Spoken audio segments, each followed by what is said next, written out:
चुनाव की तारीखों के ऐलान के साथ ही इस पर अब जबरदस्त सियासत भी शुरू हो चुकी है।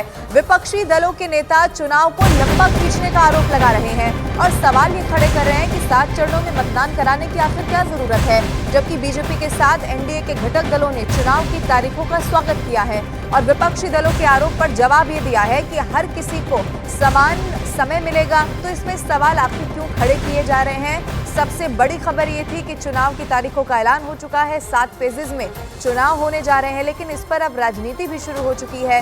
विपक्ष की तरफ से चुनाव को लंबा आखिर इतना क्यों खींचा जा रहा है, इस पर सवाल खड़े किए गए। तो फिर बीजेपी के साथ साथ जो एनडीए के तमाम घटक दल हैं, उन्होंने कहा कि सभी को इन चुनाव के लिए समान समय मिलने जा रहा है। तो फिर आखिर विपक्ष को इसमें दिक्कत किस बात की है?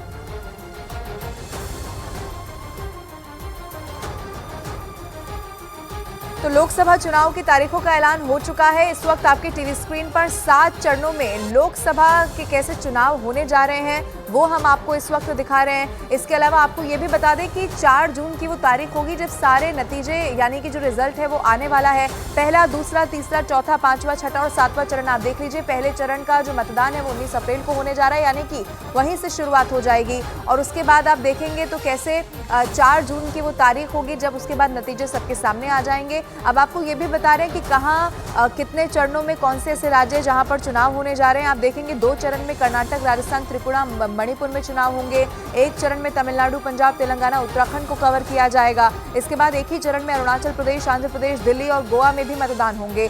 गुजरात, हिमाचल प्रदेश, हरियाणा और केरल में भी 1 चरण में ही चुनाव होने जा रहा है।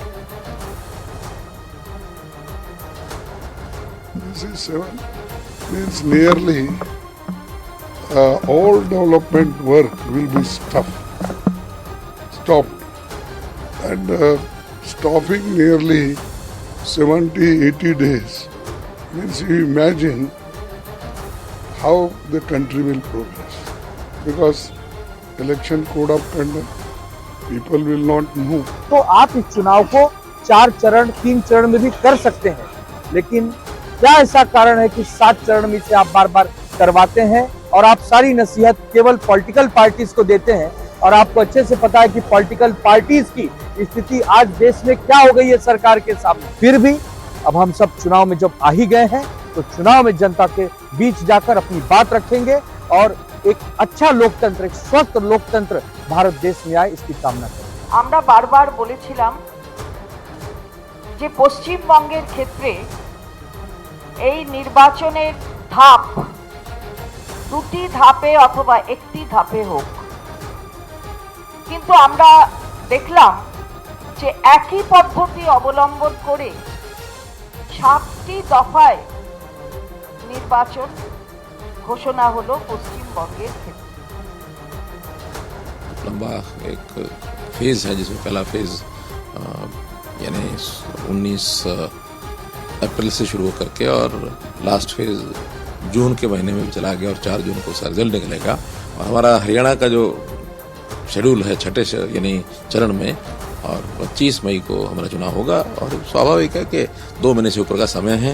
और मैं समझता हूँ पहली बात तो है कि किसी एक पार्टी के लिए नहीं, सबके लिए बराबर समय है और सबको अपनी गतिविधियों को जारी रखने के लिए, तैयारी करने के लिए पर्याप्त समय मिलेगा।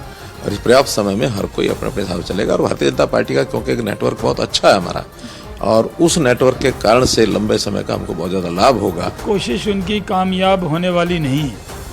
हर जगह मोदी मोदी है, आएंगे मोदी, छाएंगे मोदी, जीतेंगे मोदी, प्रधानमंत्री बनेंगे मोदी और इस राष्ट्र को फिर से विश्वगुरु बनाएंगे मोदी। अब चलिए आपको ये बताते हैं कि किस राज्य में कितने चरण में मतदान होने जा रहा है, चूंकि 19 अप्रैल से इसकी शुरुआत होने जा रही है। अब आपके टीवी स्क्रीन पर आप देखिए 7 चरणों में मतदान। उत्तर प्रदेश, बिहार, पश्चिम बंगाल 80 सीट, फिर आप देखेंगे 40 और उसके बाद 42, यानी कि इन तीनों राज्यों में 7 चरणों में मतदान होगा। 5 चरणों में मतदान महाराष्ट्र में होने वाला है। जम्मू कश्मीर की भी 5 सीटें आपको इसी तरह से डिवाइड होती हुई दिखेंगी। 4 चरणों में मतदान मध्य प्रदेश, ओडिशा और झारखंड में इस बार होने जा रहा है। 3 चरण की बात करें तो इसमें छत्तीसगढ़ और उसके साथ असम की 14 सीटों को कवर किया गया है। 2 चरणों में कर्नाटक, राजस्थान, त्रिपुरा और मणिपुर में 2 चरण में चुनाव देखने को मिलेंगे। और फिर आगे बढ़ते हुए आपको ये भी बता दें कि 4 जून को सबके नतीजे घोषित हो जाएंगे, यानी कि 4 जून का वो दिन होगा जब काउंटिंग होने वाली है। अब पश्चिम बंगाल में 7 फेज में इलेक्शन होने से टीएमसी ने नाराजगी जाहिर कर दी है और ये कहा है कि वो एक चरण में चुनाव कराने की मांग कर रहे थे, लेकिन साथ में टीएमसी दावा ये भी कर रही है कि चाहे जितने चरणों में मतदान करवाया जाए, चुनाव जो नतीजा है वो सबके सामने आ जाएगा। हमारे साथ हैं दादा। चुनाव की घोषणा तो हो गई, 7 फेज में चुनाव पश्चिम बंगाल में। देखिए, हम लोगों का मांग था कि एक फेज में चुनाव हो, क्योंकि बंगाल का लॉ एंड ऑर्डर स्थिति बहुत अच्छा है। लेकिन हम लोगों को ये भी उम्मीद था, क्योंकि जिस तरीके से चुनाव आयोग को बीजेपी में अपना जेब में डाल लिया, सिंस इंडिपेंडेंस हम लोग कभी ऐसा नहीं देखा कि प्राइम मिनिस्टर का इलेक्शन हो रहा है और प्राइम मिनिस्टर और होम मिनिस्टर बैठ के सिलेक्ट कर रहे हैं कि कौन इलेक्शन कमिश्नर होगा। ये पहली बार यहाँ देश में हुआ है। और जहाँ तक बंगाल का सवाल है, यहाँ पर बंगाल में एक शेरनी है ममता बनर्जी, बंगाल में है अभिषेक बनर्जी, जिस बंगाल को पॉलिटिकली बीजेपी कभी विन ओवर नहीं कर सकता है, जिस बंगाल को ये लोग मिलाइन करने में लगे हुए हैं, जिस बंगाल को ये लोग डिप्राइव करने में लगे हुए हैं। इसलिए बंगाल का खिलाफ ये लोग ऐसे बिहेवियर करेगा, ये हम लोगों को पता था। लेकिन ये भी हम लोगों को मालूम है 7 फेज क्यों, अगर 42 फेज में भी चुनाव होता, 920 कंपनी क्यों, अगर 9200 कंपनी भी लाया गया होता, फिर भी बंगाल का आदमी मन बना लिया। Anti Bengal and anti Bengali BJP को ये लोग पिछले कई चुनाव में मुंह तोड़ जवाब दिया है, इस बार भी देंगे। न्यूज़ 18 इंडिया से बात करने के लिए बहुत बहुत धन्यवाद। Ashika Singh, news 18 India, Kolkata. और वहीं पश्चिम बंगाल बीजेपी के अध्यक्ष सुकांत मजूमदार ने 7 चरणों में होने वाले चुनाव का स्वागत किया है, लेकिन साथ ही में पश्चिम बंगाल में शांति व्यवस्था बनाए रखने को एक बड़ी चुनौती करार दिया। 7 फेजेज में इलेक्शन होगा। पिछली बार भी बंगाल में 7 फेजेज में इलेक्शन हुआ था। 19 तारीख से फर्स्ट फेज और सेकेंड फर्स्ट फेज शुरू हो रहा है, तो हम इस डिसीजन का स्वागत करते हैं और हम चाहते हैं कि पूरा peaceful, free and fair election हो। सेंट्रल फोर्सेस की उपस्थिति, सीएपीएफ की उपस्थिति में पूरा इलेक्शन हो। पूरी शांति बजाय व्यवस्था बना के रखना ये इलेक्शन कमीशन की जिम्मेदारी है। तो उनको चाहिए शांति व्यवस्था बनाने के लिए जितने कड़े कदम लेना है उतने कड़े कदम लेना चाहिए। अब चलिए एक बार फिर से आपको ये बता देते हैं कि कौन कौन सी वो तारीख होने वाली है जब चुनाव होने वाले हैं। कल चुनाव आयोग ने प्रेस कॉन्फ्रेंस करके बकायदा इसकी औपचारिक जानकारी दे दी है। देश में 7 चरणों में लोकसभा चुनाव संपन्न कराए जाएंगे, ये सबसे बड़ी खबर रही।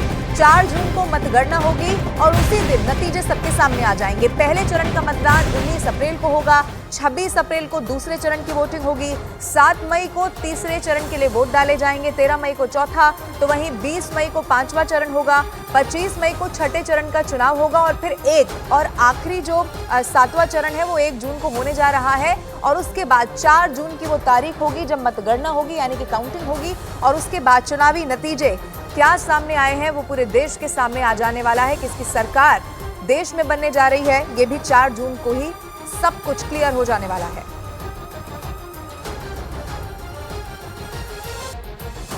अब विपक्षी पार्टियां चुनाव की तारीखों पर सवाल उठा रही हैं, तो बीजेपी इसका स्वागत कर रही है और अलग अलग राज्यों के नेता अपने राज्यों में लोकसभा सीटों पर फतह हासिल करने का भी अब दम भर रहे हैं। हो गया लोकतंत्र का महापर्व शुरू। भारत में लोकसभा चुनाव की शुरुआत, इलेक्शन कमीशन की तरफ से घोषणा। इस वक्त हमारे साथ हैं मध्य प्रदेश बीजेपी के अध्यक्ष वी.डी. शर्मा, जो खुद भी खजुराहो से चुनाव लड़ रहे हैं। क्या तैयारी है सर, और आपकी कॉन्स्टिट्यूएंसी में कब है? पूरी तैयारी व्यापक पैमाने पर। भारतीय जनता पार्टी का एक एक कार्यकर्ता चुनावी मैदान में पहले से उतरा। माननीय प्रधानमंत्री मोदी जी के नेतृत्व में इलेक्शन कमीशन को मैं धन्यवाद करता हूँ कि हर प्रकार से एक अच्छे नॉर्म्स के साथ इस चुनाव को एक ट्रांसपेरेंसी के साथ जो उन्होंने आयोजित कराने का संकल्प लिया है, पूरा देश साथ में खड़ा है। और इस बार भारतीय जनता पार्टी 29 की 29 सीटें जीतेगी और भारतीय जनता पार्टी 29 की सीटें जीत करके हर बूथ पर इस बार हम इतिहास बनाएंगे मोदी जी के नेतृत्व। आपके यहाँ कब है चुनाव खजुराहो में? 30 तारीख को खजुराहो लोकसभा का चुनाव है। जनता का आशीर्वाद है और जनता के आशीर्वाद से फिर जनता आशीर्वाद देगी और उनकी सेवा करने का मुझे अवसर मिलेगा। आखिरी सवाल सर, क्यों जिताया जनता दोबारा बीजेपी? जनता इसलिए जिताए कि प्रधानमंत्री मोदी जी के नेतृत्व में देश आगे बढ़ रहा है और जिस प्रकार से भारतीय जनता पार्टी ने आज हर गरीब का जीवन बदला है, देश आगे बढ़ा है, भारत का मान और सम्मान हुआ है, यही भारतीय जनता पार्टी इस बार इतिहास बनाएगी। बीजेपी इतिहास बनाएगी, दावा करते हुए मध्य प्रदेश बीजेपी के अध्यक्ष चुनाव की तारीखों की घोषणा के बाद न्यूज़ 18 इंडिया पर खास बातचीत करते हुए। Manoj Sharma, Bhopal, news 18 India. चुनाव के ऐलान के बाद मध्य प्रदेश के विदिशा से बीजेपी के उम्मीदवार और मध्य प्रदेश के पूर्व मुख्यमंत्री शिवराज सिंह चौहान ने भी मध्य प्रदेश में सभी 29 सीटें जीतने का दावा कर दिया है। ये नज़ारा देखिए भोपाल में मामा का घर मध्य प्रदेश के पूर्व मुख्यमंत्री शिवराज सिंह चौहान के घर पर जैसे ही तारीखों की घोषणा हुई, चुनाव की तारीखों की घोषणा हुई, पूरे विदिशा से चुनाव लड़ रहे हैं शिवराज सिंह चौहान और उनकी पूरी असेंबली जो 8 असेंबली है वहां से सारे कार्यकर्ता आए हुए हैं और यहाँ पर बैठकों का सिलसिला शुरू, अपने कार्यकर्ताओं से बातचीत का सिलसिला शुरू। और हम खुद शिवराज जी से बात करते हैं कि सर आपने तो तैयारी शुरू कर दी। भारतीय जनता पार्टी हमेशा तैयार ही रहती है, हम भी तैयार हैं और मोदी जी के प्रति जो अटल विश्वास और असीम श्रद्धा है उसके कारण पूरा देश भी तैयार है। भारतीय जनता पार्टी इस बार ऐतिहासिक सफलता प्राप्त करेगी। अकेली बीजेपी 370 और एनडीए के साथ 400 पार। 5 लोकसभा चुनाव, 4 विधानसभा चुनाव आपने जीते, क्या मंत्र जीत का दिया आपने सब लोग? मैं आंकड़े सुधार रहा हूं। मैं 5 लोकसभा और 6 विधानसभा जीत चुका। अब ये 6वीं लोकसभा है। जनता का प्यार और आशीर्वाद अद्भुत है और उसी प्यार के सहारे जनता जिताती है, क्योंकि अपने लिए तो अपनी जनता ही भगवान है और उनका प्रेम और आशीर्वाद मिलता है। सर आप मुख्यमंत्री जब आप मतलब थे, चुनाव अपने मध्य प्रदेश का जीता, उसके बाद आपने कहा था कि मैं प्रधानमंत्री के गले में 29, ये मतलब क्या वो एक स्टेटमेंट हमारी ऑडियंस जो है न्यूज 18 इंडिया का फिर से सुनना चाहेगा? मध्य प्रदेश में 29 लोकसभा की सीटें हैं। 29 की 29 जीत के 29 कमल के फूलों की माला मोदी जी के गले में पहनाना है। हम 29 की 29 सीट जीतेंगे मध्य प्रदेश में। तो आप अपनी बात पे अभी भी कायम है? अभी बिल्कुल कायम है, जीत ही रहे। 29 की 29। छिंदवाड़ा? हाँ, छिंदवाड़ा जीत रहा, तभी तो 29 होगी। तो आपकी मतलब 29 पार नहीं, मतलब पूरी 29? हाँ, 29 में से 29। तो ये विश्वास कहाँ से आता है कि अब की बार 400 पार? जनता के प्रेम से।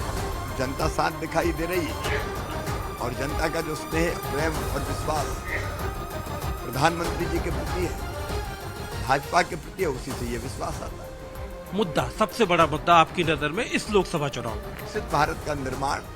भारत अब मोदी जी के नेतृत्व में विश्व गुरु बन रहा है। तेजी से विकास हो रहा है, तेजी से विकास, अद्भुत विकास, अभूतपूर्व विकास और समाज के हर वर्ग का कल्याण। ये कांग्रेस सर, कांग्रेस मतलब कांग्रेस तो कह रही है कि हम तैयारी कर रहे हैं और 7-8 सीटों पर हमारी स्थिति बहुत अच्छी है। जीतू पटवारी दावा कर रहे थे प्रदेश कांग्रेस के अध्यक्ष। अभी तो कई सीटों पे उम्मीदवार नहीं मिल रहे, ना नीति है, ना नेता है लड़ने वाले, ना नियत है, तो जीतेंगे कहां से? बड़े नेता काहे को भग रहे हैं, चुनाव क्यों नहीं लड़ रहे? अब चुनाव की तारीखों का